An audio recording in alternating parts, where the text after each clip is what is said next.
एक TSA agent ने कुछ अजीब देखा। हर रोज नौजवान लड़कियां बूढ़े आदमियों के साथ आती थीं। लड़कियां खौफजदा थीं, आंखों में डर था। वो कभी बात नहीं करती थीं।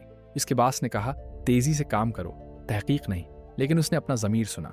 इसने फेडरल एजेंट्स को खबर दी, छिपकर, खामोशी से। सबने कहा वो गलत कर रहा है, इसका काम ये नहीं। फिर छापा पड़ा। ये बीन अक़वामी इंसानी स्मगलिंग का जाल था। दर्जनों लड़कियां बच गईं। 6 महीने बाद इसे फेडरल एयर मार्शल बनाया गया। लोगों ने पूछा क्यों उसने खतरा मोल लिया।